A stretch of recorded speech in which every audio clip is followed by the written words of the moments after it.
പല വനിതാ മുഖങ്ങളും ഈ രാഹുലുമായി ബന്ധപ്പെട്ട് ഇത്തരത്തിലുള്ള പലതരത്തിലുള്ള വ്യക്തിപരമായ പ്രശ്നങ്ങളും ഉണ്ടായിട്ടുള്ള അനുഭവങ്ങളുള്ള പല വനിതാ മുഖങ്ങളും ഇന്നലെ നമുക്കറിയാം.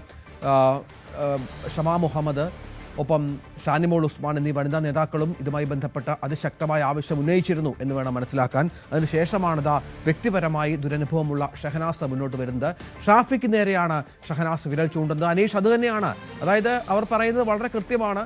ഷാഫി പറമ്പിൽ ഒരു യുവ നേതാവ്, കാരണം വടകരയിൽ പോലൊരു സ്ഥലത്ത് വലിയ വോട്ടുകൾ വാങ്ങി ജയിച്ച ജനഹൃദയങ്ങളിൽ ജീവിക്കുന്ന ഒരാൾക്ക് ഈ രാഹുൽ മാങ്കൂട്ടത്തിൽ എന്തിന് താങ്ങിക്കൊണ്ട് നടക്കണം?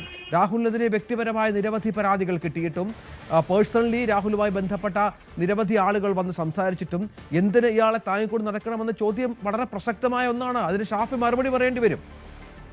തീർച്ചയായും ഷാഫി മറുപടി പറയേണ്ട ഒരു ചോദ്യവും അത് തന്നെയാണ്. നമ്മൾ ഈ വിവാദമുണ്ടായ ആദ്യഘട്ടം മുതൽ പലപ്പോഴും ഷാഫി പറമ്പിലിനെ ബന്ധപ്പെടാൻ ശ്രമിക്കുമ്പോഴും ഒരിക്കൽ പോലും രാഹുൽ മാങ്കൂട്ടത്തിനെ തള്ളിപ്പറഞ്ഞുകൊണ്ടുള്ള, അല്ലെങ്കിൽ രാഹുൽ ചെയ്തത് തെറ്റാണ് എന്ന് ഏറ്റു പറഞ്ഞുകൊണ്ടുള്ള ഒരു പരാമർശം ഇതുവരെയും ഷാഫി പറമ്പിൽ എംപിയുടെ ഭാഗത്തു നിന്നും ഉണ്ടായില്ല എന്നതാണ് പരമാർത്ഥം. അദ്ദേഹം പലപ്പോഴും സാങ്കേതികതകളിൽ ഊന്നിയൊക്കെ മറുപടി പറയാൻ ശ്രമിക്കാറുണ്ട്. KPCC നേതൃത്വം നടപടിയെടുത്തിട്ടുണ്ട്, നിയമാനുസൃതമായി മുന്നോട്ട് പോകും, നിയമത്തിന്റെ വഴി മുന്നോട്ട് പോകും എന്നൊക്കെ പറഞ്ഞിട്ടുണ്ട്. പക്ഷേ തന്റെ ഒപ്പം ഉണ്ടായിരുന്ന ആൾ, അല്ലെങ്കിൽ താൻ വളർത്തിക്കൊണ്ട് വരുന്ന ആൾ ചെയ്തത് തെറ്റായിപ്പോയി. അദ്ദേഹം ഇത്തരം ഗൗരവതരമായ കുറ്റകൃത്യം ചെയ്യുമെന്ന് താൻ സ്വപ്നേബി വിചാരിച്ചിട്ടില്ല, അല്ലെങ്കിൽ ഇദ്ദേഹത്തിന്റെ കുറ്റകൃത്യങ്ങളെ പറ്റി തനിക്ക് അറിവുണ്ടായിരുന്നു എന്ന കാര്യമൊന്നും അദ്ദേഹം ഒരിക്കലും പറഞ്ഞിട്ടില്ല. ഇവിടെ ഷഹനാസ് പറയുന്നതിലെ ഏറ്റവും പ്രസക്തമായ കാര്യവും അതുതന്നെയാണ്. കാരണം യൂത്ത് കോൺഗ്രസിലെയും KCയിലെയും യുവതികളായ പെൺകുട്ടികളായ പ്രവർത്തകർക്ക് രാഹുൽ മാങ്കൂട്ടത്തിൽ നിന്നും വലിയ മോശം ദുരനുഭവങ്ങൾ ഉണ്ടായി. ഈ അനുഭവങ്ങളുടെ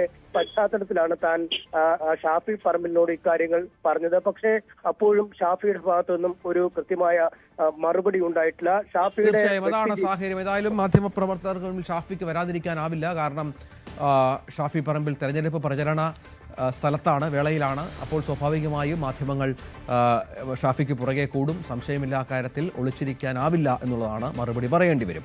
രാഹുൽ മാങ്കൂട്ടത്തിനെ ഇനിയും പാർട്ടിയിൽ തുടരാൻ അനുവദിക്കരുത് എന്ന് യൂത്ത് കോൺഗ്രസ് സംസ്ഥാന general secretary Sajana B Sajan. ഒരു നിമിഷം പോലും വൈകാതെ പുറത്താക്കണം.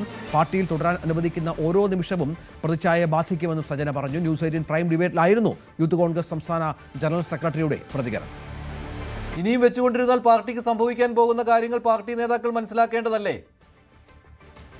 അത് തന്നെയാണ് പറഞ്ഞത്. ഞാൻ തുടക്കം മുതലേ ഈ ചർച്ചയുടെ എന്നല്ല, ഞാൻ ഈ തുടക്കം നാൾ മുതലേ ഞാൻ പറഞ്ഞുകൊണ്ടിരിക്കുന്നതാണ്.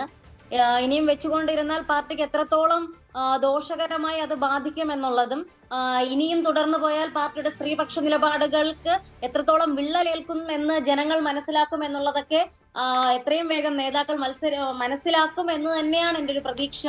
ആ ഒരു രീതിയിൽ ഇന്ന് തന്നെ പാർട്ടിക്കുള്ളിൽ നിന്ന് രാഹുൽ മാങ്കൂട്ടത്തിനെ പോലൊരു വ്യക്തിയെ പുറത്താക്കുകയും ആ കോൺഗ്രസിന്റെ ലേബലിൽ MLA ആയ ആ MLA എന്ന 3 അക്ഷരത്തെ എത്രയും വേഗം എടുത്തു മാറ്റാനുള്ള നടപടിക്രമങ്ങൾ പാർട്ടി കൈക്കൊണ്ട് തന്നെ മുന്നോട്ട് പോകുമെന്നുള്ള പ്രതീക്ഷയാണ്.